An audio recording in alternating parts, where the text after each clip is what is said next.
Take it away, Alderman. All right. Um, Amy Carre, am I pronouncing your last name correctly? Yes, it's Carre. Carre. Okay, I'm sorry. I want to thank you for your input about using this time to address racial inequities that have existed for too many generations. And now is the time, as you said, to address that, that our eyes are now focused on it. You're one of those people who's big picture focused, and that I believe helps us to stay on track about what we need to do, and we need to do a lot. So I want to thank you for that. I also want to thank Jeffrey. My favorite quote from my favorite philosopher is from John Stuart Mill, who said, he who only knows his side of the case knows very little of that. And you drove home the importance of to look at all pieces of this very complex puzzle as we come up with answers that will work. Also want to thank the work of this task force. It is a very difficult task that you had, and I'm, on the most part, I'm feeling pretty good about what's happening.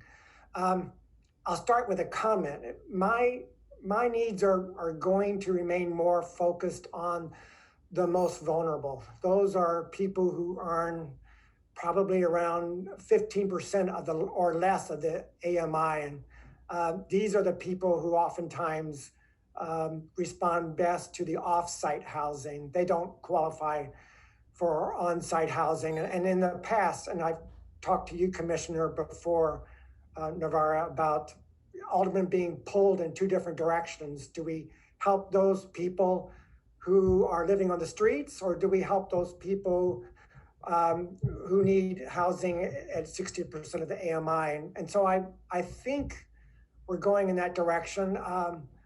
But I'm still quite concerned about that group who earns 15% or less of the area median income. Any thoughts about what else we can do? Because the reality is, it is both compassionate and more cost effective for us to provide housing for people living on the streets than to have them remain on the streets where their cost of medical care quadruple. So any thoughts there? Alderman, you and I have talked about that quite a bit, and you're right that that is the group I mentioned, or maybe I mentioned 46% of Chicago's renters are low income, meaning they earn less than 50% of the area median.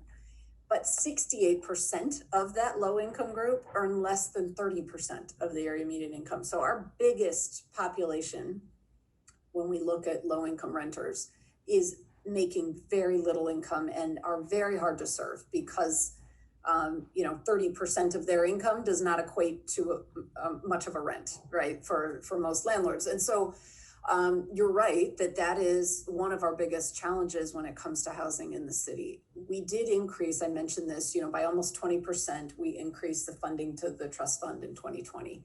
And the best thing about the trust fund is that it is specifically targeted to that population and to 0 to 30%. And so we're excited about the increase of that resource. We also know that, one of our best resources for folks at that income is the Chicago Housing Authority. And the Housing Authority is very eager to increase their presence in parts of the city where they have not traditionally been. And so in lots of instances, we see them putting portions of what might be a tax credit building. We see them doing a portion of units that are housing authority funded, which gets the subsidy even lower. And a project that Joy's group just started construction on at Emmett Street is half CHA and half low-income housing tax credits, which does help us with that tremendously. And we've been having conversations in the ARO context about what would it mean to be really pushing? We all, we have an incentive there that if you partner with CHA, we'll, you get better benefit. But what would it mean to really double down on that so that we can get more subsidies in ARO projects, more subsidies near transit, things of that nature? So those are things we are very much focused on and hoping to build out more in the future.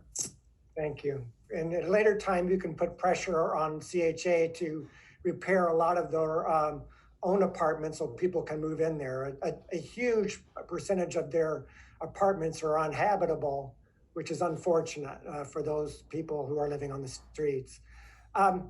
There are activists who believe that I can require developers to provide affordable rents when an owner rehabs a building, even though they're not requesting an upzone.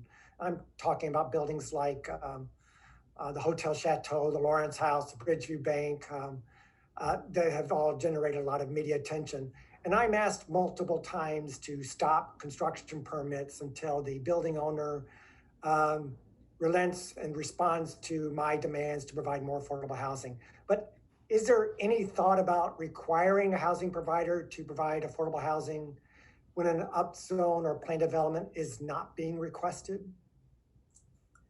So Daniel spoke to this earlier when he talked about the legal premise on which our inclusionary housing program lies. The premise on which the ARO lies is that there is an exchange of benefits. So in exchange for a zoning change or city land or city money, which is a benefit flowing from the city to the developer, we then say we need a benefit from you coming back to the city in the form of affordable units or in lieu fees accordingly. When that was challenged in court as a takings, that challenge was not sustained precisely because it was a quid pro quo. And so in the minds, as I understand it, in the minds of our law department, that is the structure that they wish to maintain. Thank you. And what I've learned through the years is the ARO, what works in one community doesn't work so well in another community. There's so many complexities to it, as Jeffrey even pointed out as well. And although the ARO is not the main resource to produce affordable housing, aldermen, we place a lot of weight on it because that's something that is within our control. And the general public feels like it is the same. That we have that control. So, and they're focused on that. So, looking at how ARO works throughout all the different parts of the city, some aldermen view the ARO as a floor of where to begin negotiations to provide more on-site affordable housing, and will require a developer to go beyond the 10% set aside before they will approve an upzone. So as we look towards revising our present ARO ordinance, can we require developers to go beyond what's spelled out in the ordinance in order to create more badly needed affordable housing? So certainly, Alderman, this is a conversation that we should have with the city's law department. But the short answer that I can give you is we cannot require beyond what's in the ordinance. Okay, so we just have to continue to focus on incentives. Have you required that, Alderman? I've been told different things, and so I want it clarified. And I want to know: have you asked somebody to do more? No, I have not, because I've been told in the past. So why are you worried about the other guys asking to do more? What is that your business? Well, if I could, Alderman Cappleman and Alderman Burnett, I think I understand Alderman Cappleman's question. I think there needs to be some stability and some guidance, and I think that is something that we have to take in as we move forward with the ordinance, so that people understand the rules kind of across the board.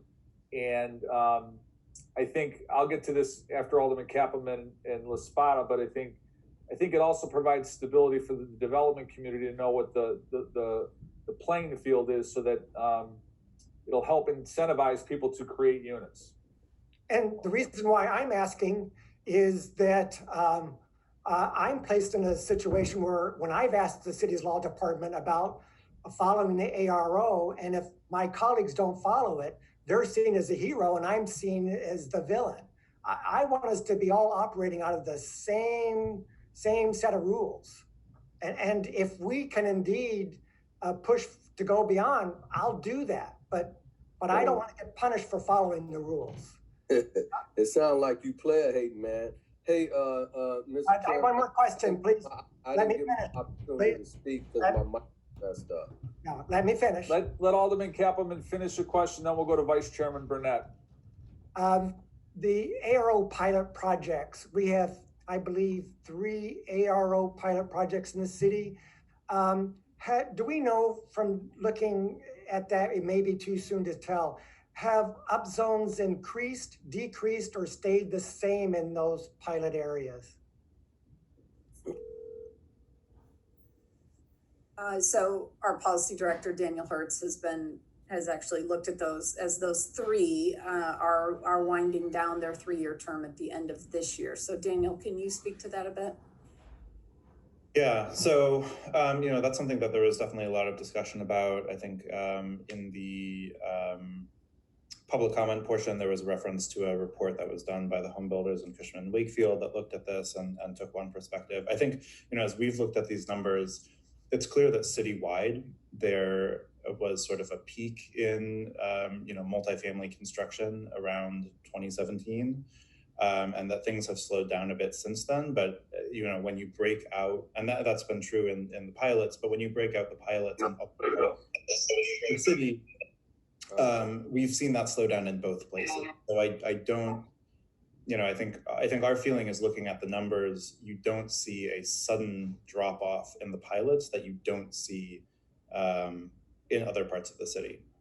So in a more succinct way, no, we don't believe that we've seen the pilots dramatically reduce the amount of construction activity versus, what happens outside the pilots. That's great, because that's going to give us some guidance about how to proceed then. Anyway, thank you so much, everyone, for your hard work. This is a very difficult. It creates a lot of energy, creates a lot of feelings about it, as Alderman Burnett and I can attest. But it's good. I'm glad we're having these conversations. Thank you, Chair. Thank you.